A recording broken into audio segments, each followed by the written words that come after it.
शुभ संध्या मु लिपुन आपण मानकु लिपुन Odia TV channel को बहुत बहुत स्वागत करुच्ची। आज संध्यार कौन टॉप न्यूजेस रही चलतु देखि नवा ता पूर्व समस्त चैनल को सब्सक्राइब करी पाखर ऑल बेल आइकन को दबाई दिंतु कारण जहाँ भी लेटेस्ट इनफॉरमेशन रही आपण मैंने सर्वप्रथमे देखिपारे। तो देखंतु प्रथम अपडेट रही मन की बात रे हॉकी जादूगर को मोदी श्रद्धांजलि। भारत निर्माण क्षेत्र में युव गोष्ठी स्वच्छ भारत अभियान को गुरुत्व देइछंती। 2 नंबर अपडेट रही कटक एससीबी रे आरंभ है इक्मो चिकित्सा। प्रथम रोगी भाव भर्ती हेले निश्चिंत कोइली अंचलर अन्नपूर्णा नायक। 3 नंबर अपडेट रही गत 24 घंटा मध्य राज्य में 849 जन कोरोना पॉजिटिव चिन्हट होती। एमानक मध्यरु 491 जन संगरोध केन्द्र चिन्हट होता बेले स्थानीय अंचल 358 जन कोरोना पॉजिटिव चिन्हट होती। एथिमध्यरु 119 जन 18 वर्षर कम बयसर शिशु किशोर थिबा जणा पड़िछि। आज ओडिशार 69 जनकर कोरोना रे मृत्यु होइतिबा सरकार सूचना देइचंती। 4 नंबर अपडेट रही राज्यर 12टी जिले में आरंभ हो सेरो सर्वे। लोकों ठारू 6680 नमूना संग्रह पर योजना करा जाउछि। 5 नंबर अपडेट रही हरियाणा रे पुणी तेजिला चाषी आंदोलन। आज कर्नाल कृषक संगठन महापंचायत होगा बोली तथ्य रही। 6 नंबर अपडेट रही 24 घंटा मध्य देश में 45,083 नुआ कोविड आक्रांत चिन्हट होती। मृत्यु संख्या 460 को वृद्धि पाई। 7 नंबर अपडेट रही 1.5 वर्ष पर आज रेल स्टेशन प्लाटफर्म टिकेट बिक्री आरंभ होती। ओडिशा रे कोरोना संक्रमण सामान्य ह्रास पाइबा पर खोर्धा रोड डिविजन पक्षर एभली पदक्षेप निया जाइछि। डिविजन अधीन रे समस्त स्टेशन ले नियम लागू होइछि। प्लाटफर्म टिकेट मूल्य 10 टंका रखा जाइछि। भद्रक रु पलासा पुरी रु अनुगुल मध्य रे समस्त 135 स्टेशन ले एही व्यवस्था कार्यकारी करा जाइछि, जहा द्वारा यात्री और सेमानकर संपर्कीय माने उपकृत होई पारिबे।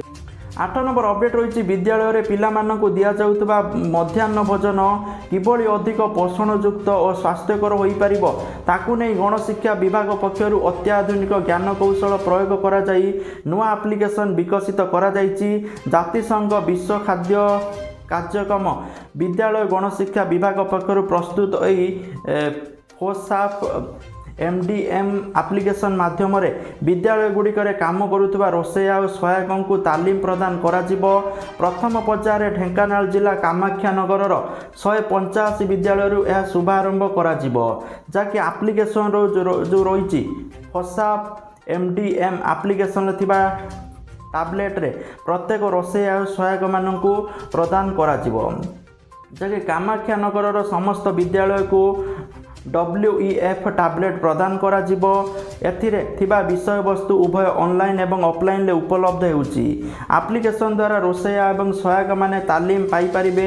ए एप्लिकेशन सारा राज्य रे कार्य करिवो। राज्य रे 43,70,000 पिलांक पई मध्याह्न भोजन प्रस्तुत करा जाउतबा बेले एथिरे 1,14,225 रोषेया सहायक नियुक्ति होइचंती।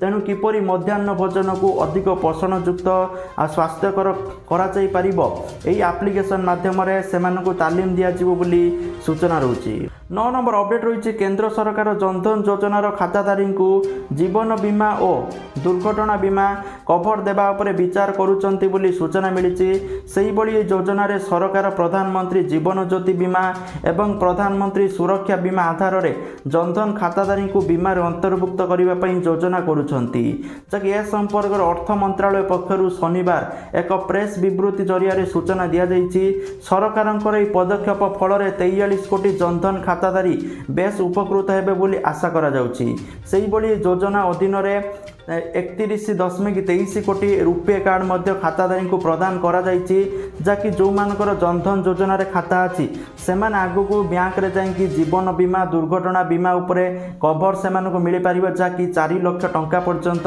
सुविधा मिली पारिबो, जहाँकि एने विचार विमर्श चली आगो को सुविधा आसो बोली सूचना रही। 10 नंबर अपडेट रही राज्य सरकार जारी करिथिबा कोविड कटकणा अवधि आसंता सेप्टेम्बर मास 1 तारिख रे शेष हेबो। एबे जहाँ भी कटकणा रही ताको ठीक ढंग से पालन करा जाउ नाही। अनेक लोक सामाजिक दूरता रक्षा करिबा ଦୂରରେ ଥାଉ ମାସ୍କ ପିନ୍ଧିବା ଭୁଲିଗଲେଣି।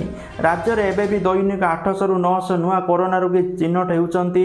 ତୃତୀୟ ଲହରକୁ ଦୃଷ୍ଟିରେ ରଖି ଏବେଠାରୁ ସତର୍କ ନ ହେଲେ ପୁଣି ରାଜ୍ୟରେ ଭୟଙ୍କର ପରିସ୍ଥିତିର ସମ୍ମୁଖୀନ ହେବା ନେଇ ସ୍ୱାସ୍ଥ୍ୟ ବିଶେଷଜ୍ଞମାନେ ଚେତାବନୀ ଦେଉଛନ୍ତି। ଯାହାକି କେନ୍ଦ୍ର ପାର୍ବଣ ପାଇଁ ଗାଇଡ଼ଲାଇନ୍ ଜାରି କରିବା ପରେ ଆସନ୍ତା ସେପ୍ଟେମ୍ବର 1ରେ ରାଜ୍ୟ ସରକାର ନୂତନ କୋଭିଡ୍ ଲାଇନ୍ ଜାରି କରିବେ ବୋଲି ସୂଚନା ରହୁଛି। 11 ନମ୍ବର ଅପଡେଟ୍ ରହିଛି କମିଲା ପେଟ୍ରୋଲ ଆଉ ଡିଜେଲ ଦର। ଭୁବନେଶ୍ୱରରେ ଆଜି ପେଟ୍ରୋଲ ଦର ଲିଟର ପିଛା 102 ଟଙ୍କା 66 ପଇସା ରହିଥିବା ବେଳେ ଡିଜେଲ ଦର ଲିଟର ପିଛା 97 ଟଙ୍କା 44 ପଇସା ରହିଥିବା ସୂଚନା ରହିଛି। 12 ନମ୍ବର ଅପଡେଟ୍ ରହିଛି ସୁନା ଦରକୁ ନେଇକି ଓଡ଼ିଶା ରାଜଧାନୀ ଭୁବନେଶ୍ୱରରେ ଆଜି 22 କ୍ୟାରେଟ୍ ସୁନା ଦର 10 ଗ୍ରାମ ପ୍ରତି 46,850 ଟଙ୍କା ଥିବା ବେଳେ 24 କ୍ୟାରେଟ୍ ସୁନା ଦର 10 ଗ୍ରାମ ପ୍ରତି 48,920 ଟଙ୍କା ଥିବା ରେକର୍ଡ କରାଯାଇଛି। 13 ନମ୍ବର ଅପଡେଟ୍ ରହିଛି ପ୍ରବଳ ବର୍ଷା ଯୋଗୁଁ ଆସାମରେ ବନ୍ୟା ପରିସ୍ଥିତି ସୃଷ୍ଟି ହୋଇଛି। ରାଜ୍ୟର 15ଟି ଜିଲ୍ଲାରେ ବନ୍ୟା ଲୋକଙ୍କ ପାଇଁ ଦାଉ ସାଜିଛି।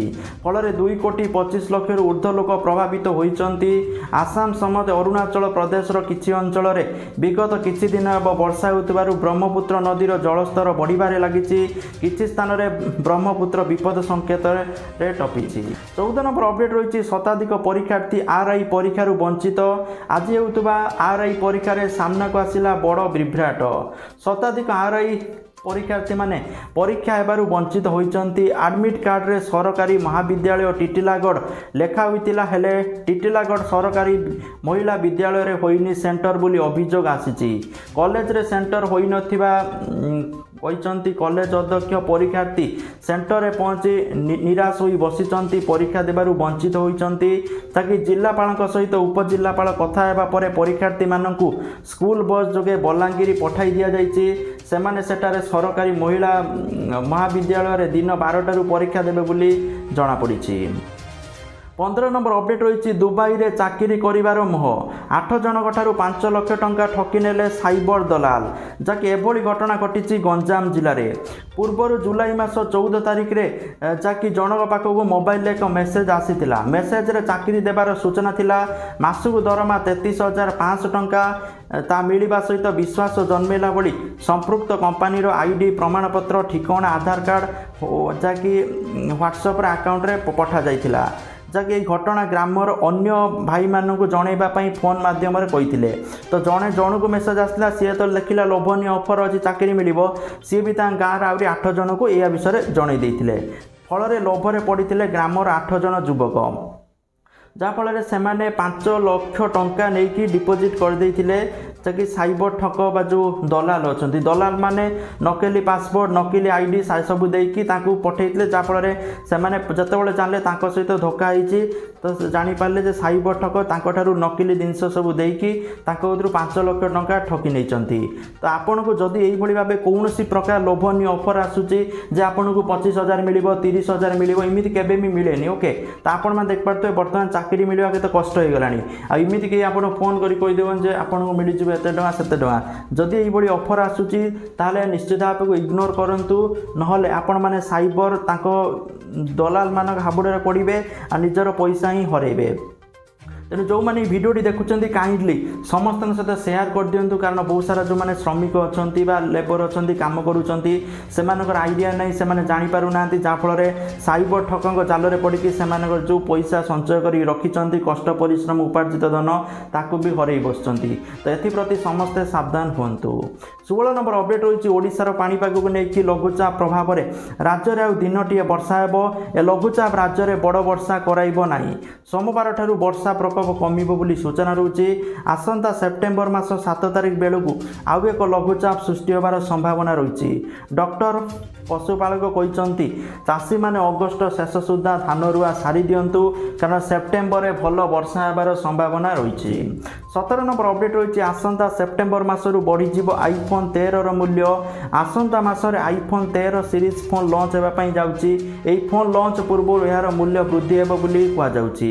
ଆସନ୍ତା ଦିନରେ ଚିପ୍ ସର୍ଟେଜ୍ ଦେଖାଦେବ, ସେଥିପାଇଁ ଏହାର ମୂଲ୍ୟ ବୃଦ୍ଧି କରାଯାଉଛି ବୋଲି ସୂଚନା ରହିଛି। 18 ନମ୍ବର ଅପଡେଟ୍ ରହୁଛି ଅନ୍ତର୍ଜାତୀୟ ଯାତ୍ରୀବାହୀ ବିମାନ ଚଳାଚଳ ଉପରେ ପ୍ରତିବନ୍ଧକ ବଢ଼ାଇଲା ଭାରତ। କରୋନା ଭାଇରସ ବୃଦ୍ଧି ଯୋଗୁଁ ବିମାନ ଚଳାଚଳ ଉପରେ ରୋକ ଲଗାଯାଇଛି। ଏହି ସ୍ଥଗିତାଦେଶକୁ ସେପ୍ଟେମ୍ବର 30 ପର୍ଯ୍ୟନ୍ତ ବୃଦ୍ଧି କରାଯାଇଛି, ଯାହାକି ସେପ୍ଟେମ୍ବର 30 ପର୍ଯ୍ୟନ୍ତ ଅନ୍ତର୍ଜାତୀୟ ବିମାନ ଚଳାଚଳ ଉପରେ ପ୍ରତିବନ୍ଧକ ଲଗାଇଛି ଭାରତ। 19 ନମ୍ବର ଅପଡେଟ୍ ରହିଛି, ଆରମ୍ଭ ହୋଇଯାଇଛି ତୃତୀୟ ଲହରର କାଉଣ୍ଟଡାଉନ୍। ଏବେଠାରୁ ରାଜ୍ୟରେ 100 ଉପରେ ରହୁଛି ଶିଶୁ ସଂକ୍ରମଣ। ସେପ୍ଟେମ୍ବର ମାସରୁ ରାଜ୍ୟରେ ତୃତୀୟ ଲହରର ପ୍ରଭାବ ପଡ଼ିବ ବୋଲି ରାଜ୍ୟ ସରକାର ଆକଳନ କରିଥିବା ବେଳେ ଆଜି ରାଜ୍ୟରେ ତୃତୀୟ ଲହରର ପ୍ରସ୍ତୁତି ନେଇ ସୂଚନା ଦେଇଛନ୍ତି ରାଜ୍ୟ ସ୍ୱାସ୍ଥ୍ୟମନ୍ତ୍ରୀ ନବ ଦାସ।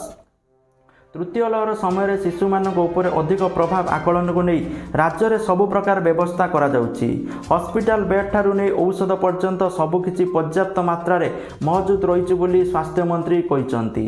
20 ନମ୍ବର ଅପଡେଟ୍ ରହୁଛି, ଆଫଗାନିସ୍ତାନରେ ବ୍ୟାଙ୍କ ବନ୍ଦ। ତାଲିବାନ ଆଫଗାନିସ୍ତାନକୁ କବ୍ଜା କରିବା ପରଠାରୁ ସବୁ ବ୍ୟାଙ୍କ ବନ୍ଦ ରହିଛି। ଏଟିଏମ୍ରେ ବି ଟଙ୍କା ନାହିଁ।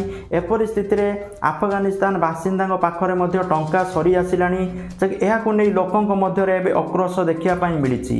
ବନ୍ଦ ରହିଥିବା ବ୍ୟାଙ୍କକୁ ତୁରନ୍ତ ଖୋଲିବା ସହିତ ଏଟିଏମ୍ ଚାଲୁ କରିବା ପାଇଁ ଦାବି କରିଛନ୍ତି ଲୋକମାନେ। ଏଥିପାଇଁ ଲୋକମାନେ ରାସ୍ତାକୁ ଓହ୍ଲାଇଛନ୍ତି। ଶତାଧିକ ଲୋକ ରାସ୍ତାରେ ନାରାବାଜି ଦେଇ ପ୍ରତିବାଦ କରିଛନ୍ତି। 21 ନମ୍ବର ଅପଡେଟ୍ ରହିଛି, ରାଜ୍ୟ ସରକାରଙ୍କ ସାଧାରଣ ଉଦ୍ୟୋଗ ବିଭାଗରେ ଅବ୍ୟବସ୍ଥା। ଜାଗା ଅଭାବରୁ ଜଣେ ଅଫିସରକୁ ଘରେ ରହି କାମ କରିବାକୁ ନିର୍ଦ୍ଦେଶ ଦିଆଯାଇଛି। 22 ନମ୍ବର ଅପଡେଟ୍ ରହିଛି, ଧୀରେ ଧୀରେ କାବୁଲ ବିମାନ ବନ୍ଦରକୁ ନିଜ କବ୍ଜାକୁ ନେଉଛି ତାଲିବାନ। କାବୁଲ ବିମାନ ବନ୍ଦରର ଚାରିପଟକୁ ତାଲିବାନ ସିଲ୍ କରୁଛି। ଏବେ ବିମାନ ବନ୍ଦରରେ ଥିବା କିଛି ଅଂଶକୁ ଏବେ ତାଲିବାନ କବ୍ଜା କରିନେଇଛି, ଯାହାକି ଏୟାରପୋର୍ଟକୁ ସଂଯୋଗ କରୁଥିବା ସମସ୍ତ ରାସ୍ତାକୁ ସିଲ୍ କରାଯାଇଛି। ଅଗଷ୍ଟ ମାସ 31 ତାରିଖ ସୁଦ୍ଧା ଆମେରିକା ସେନା କାବୁଲ ଛାଡ଼ିବା ତାପରେ ସମ୍ପୂର୍ଣ୍ଣ ଭାବେ କାବୁଲ ବିମାନ ବନ୍ଦରକୁ ଯେପରି ନିଜ ଅଧୀନକୁ ନିଆଯିବ ସେ ନେଇ ରଣନୀତି ପ୍ରସ୍ତୁତ କରୁଛି ତାଲିବାନ ବୋଲି ସୂଚନା ରହିଛି। 23 ନମ୍ବର ଅପଡେଟ୍ ରହିଛି, 27 ଅଗଷ୍ଟରୁ 6 ସେପ୍ଟେମ୍ବର ମଧ୍ୟରେ ଟ୍ରେନ୍ରେ ଯାତ୍ରା କଲେ ଯାତ୍ରୀଙ୍କୁ ମିଳିବ ଗିଫ୍ଟ, ଘୋଷଣା କଲା IRCTC। କେବଳ ତେଜସ୍ ଟ୍ରେନ୍ରେ ଯାତ୍ରା କରୁଥିବା ଯାତ୍ରୀଙ୍କୁ ଲକି ଡ୍ର ଜରିଆରେ ସରପ୍ରାଇଜ୍ ଗିଫ୍ଟ ଦିଆଯିବ ବୋଲି ସୂଚନା ରହୁଛି। ତ ଯାହାକି ଆଜିକାର ଟପ୍ ନ୍ୟୁଜ୍ ଥିଲା। ତା ସହିତ ଯେଉଁମାନେ ନିଜ ମୋବାଇଲ ମାଧ୍ୟମରେ ପଇସା ଇନକମ୍ କରିବା ପାଇଁ ଚାହୁଁଛନ୍ତି ସମସ୍ତଙ୍କ ପାଇଁ ବହୁତ ବଢ଼ିଆ ଆପ୍ଲିକେସନ୍ ଗ୍ରୋ ଆପ୍ଲିକେସନ୍ ରହିଛି, ଯାହାର ଲିଙ୍କ୍ ଭିଡ଼ିଓ ଡେସ୍କ୍ରିପ୍ସନରେ ରହିଛି। ସମସ୍ତେ ଯାଇକି ଆପ୍ଲିକେସନ୍କୁ ଡାଉନଲୋଡ଼ କରନ୍ତୁ, ପଇସା କମାନ୍ତୁ। ଏଠି ସାଇନ୍ ଅପ୍ ବୋନସ୍ 100 ଟଙ୍କା, ପ୍ରତି ରେଫର 100 ଟଙ୍କା ମିଳିବ, ଯାହାକୁ ଆପଣ ବ୍ୟାଙ୍କକୁ ଟ୍ରାନ୍ସଫର କରିପାରିବେ। ତ ଭିଡ଼ିଓକୁ ଆପଣଙ୍କ ସାଙ୍ଗସାଥିମାନଙ୍କ ସହିତ ସେୟାର କରନ୍ତୁ, ନିଜର ମତାମତ କମେଣ୍ଟ ସେକ୍ସନରେ କମେଣ୍ଟ କରନ୍ତୁ। Thank you for watching this video. Jai Jagannath, Vande Mataram।